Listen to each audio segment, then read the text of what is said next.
All right, but we're going to begin this half hour with the trial of Jodi Arias, the young woman facing charges of premeditated murder in the 2008 death of her boyfriend.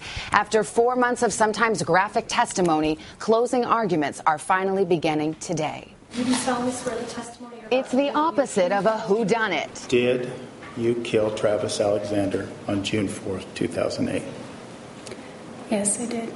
An autopsy found that Alexander was shot in the face and stabbed 27 times. She almost decapitated him. Then she dragged him back to the shower and shot him in the head. Facing charges of first-degree murder and a possible death sentence, Jodi Arias told the jury she shot Alexander in self-defense. Chase. He was screaming that I was a stupid idiot, and he body slammed me again on the tile. Arias says she doesn't remember much else after the gun went off in her hand. But over 18 days of testimony, she shared intimate details about their relationship, including tapes of her and Alexander having phone sex. You make me feel so dirty. You are dirty. The defense wanted the sexual relationship of Travis Alexander and Jodi Arias to be in front of the jury because they said Travis Alexander, the good Mormon man, was leading a double life and that Jodi Arias was his dirty little secret. I felt like a used piece of toilet paper. Arias even claimed her boyfriend had been physically abusive. He called me a and he kicked me in the ribs. But the defense had no witnesses, no physical evidence to support that charge. And during cross-examination, Arias broke into tears. Ma'am, were you crying when you were shooting him? I don't remember. Were you crying when you were stabbing him? I don't remember. How about when you cut his throat? Were you crying then? I don't know. Arias shot Alexander with the same type of gun stolen a week earlier from her grandfather's home in California.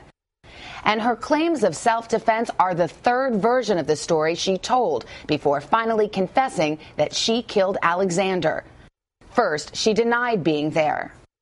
I was not at Travis's house. Arias then said Alexander was killed by masked intruders. A skeptical jury asked her more than 200 questions during her time on the stand. I believe. Would you decide to tell the truth if you never got arrested? I honestly don't know the answer to that question. For more, we turn to Lisa Bloom. She's a Today legal analyst, and Star Jones, a former prosecutor. Ladies, good morning to both of you. Good morning. I'll let you have a crack at this and play lawyer for a moment. I'll start with you. If you're the defense, Lisa, what is the best evidence that she acted in self-defense, as she claims? Well, they only have her word for it, and so she's been on the stand over 18 days. The jury's going to have to believe her testimony. She has a little bit of a finger injury, which I can't do here, which you saw just there, that she says is from him assaulting her. And, of course, there are the psychologists, more psychological evidence in this case than Jodi Arias' own story. Yeah, and we'll talk about that in a moment, but let me turn to you, Star. On the prosecution side, in order for them to make this a death penalty eligible case, they have to prove this was a premeditated murder. What is the strongest evidence of premeditation, that she planned it? Planning from at least 2 weeks past, behind it, going to steal her grandfather's car, steal her grandfather's gun, renting a car, even preparing to have extra gas in a gas can, and then, of course, afterwards, flight and trying to hide all the weapons. We still haven't gotten any of the weapons. We had questions from the jurors, something that we have in Arizona but not in other states, and it's rather telling. It's quite an insight into how they're looking at the case. They were, in some cases, very skeptical of her, Lisa. This is a smart jury, and it's an overwhelmingly male jury. So we're looking at jurors in this case. We can tell from their questions who are very rational, who are questioning the psychologists about whether they're using outdated tests. I mean, they're really on every detail. What do you think, Star, though, for having her on the stand for 18 days? There is a theory that whatever they think of her, she's now a human being to them. That she's become a real person. That they've bonded with their killer, even if she's a murderer.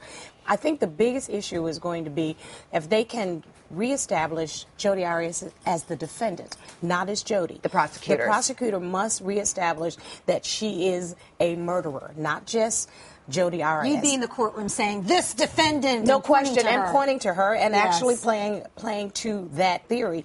The real issue, though, is whether or not they can save her life. She's not going to be acquitted.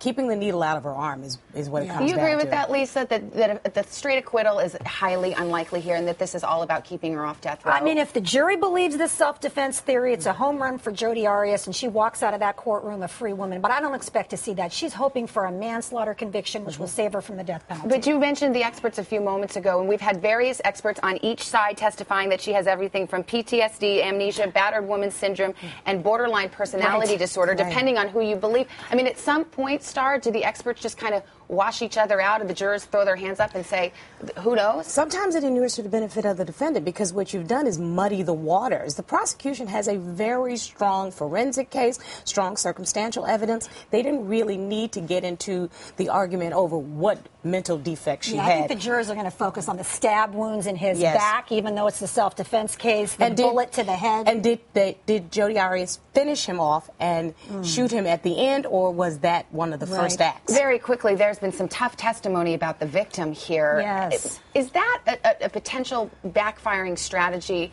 for the defense if you're basically blaming and trying to slime the victim? And that's what they have done throughout this trial. It's what you have to do in a self-defense case, but it's turned people off on social media big time. It's turned off a lot of the jurors in this case. We can tell from their questions. Let's remember, as Star said, she slashed his throat, and the jurors have seen these horrific pictures. We don't see them on television on the coverage of this case, but the jurors have seen that over and over again. In fact, the prosecution ended with that. All right, Lisa Bloom, Star Jones, great to have your perspective as always. Thank you.